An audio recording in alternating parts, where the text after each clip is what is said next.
వీటిలో breaking news చూస్తున్నాం. బెంగళూరులో షాకింగ్ ఘటన చోటు చేసుకుంది. దక్షిణ బెంగళూరులోని త్యాగరాజ నగర్లో తల్లితో కలిసి రోడ్డుపై షటిల్ ఆడుతున్న నీవ్ జైన్ అనే బాలుడిని వెనుక నుండి వచ్చి ఒక వ్యక్తి కాలితో దారుణంగా తన్నారు.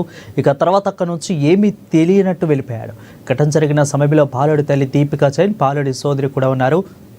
అయితే దీపిక షటిల్ ఆడుతూ పీసీగా ఉన్న సమయంలో యువకుడు బాలుని తన్ని వెళ్ళిపోయాడు. బాలుడికి గాయాలవ్వడంతో తల్లిదండ్రులు సీసీటీవీ ఫుటేజ్ పరిశీలించి షాక్కు గురయ్యారు.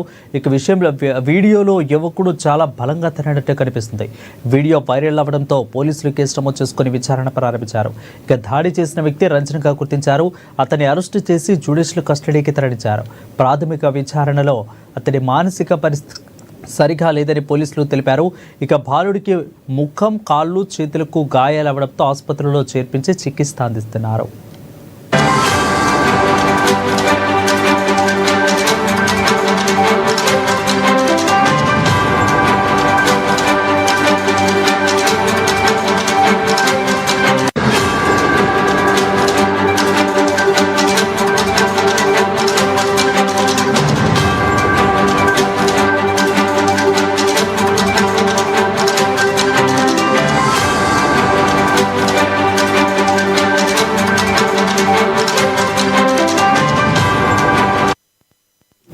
ఇక బెంగళూరులో షాకింగ్ ఘటన చోటు చేసుకుంది. దక్షిణ బెంగళూరులోని త్యాగరాజ నగర్లో తల్లితో కలిసి రోడ్డుపై షటిల్ ఆడుతున్న నీవ్ జైన్ అనే యువకుడిని వెనుక నుంచి వచ్చి ఓ వ్యక్తి కాలితో దారుణంగా తన్నారు.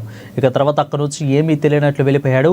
ఘటన జరిగిన సమయంలో బాలుడి తల్లి దీపికా జైన్, బాలుడి సోదరి కూడా అక్కడే ఉన్నారు. అయితే దీపికా షటిల్ ఆడుతూ పీసీగా ఉన్న సమయంలో యువకుడు బాలుడిని తన్ని వెళ్ళిపోయారు. బాలుడికి గాయాలవ్వడంతో తల్లిదండ్రులు సీసీటీవీ ఫుటేజ్ ఆధారంగా షాక్కు గురయ్యారు. ఇక వీడియోలో యువకుడు బలంగా తన్నినట్లు కనిపిస్తుంది. వీడియో వైరల్ అవడంతో పోలీసులు కేసు నమోదు చేసుకుని దర్యాప్తు చేపట్టారు.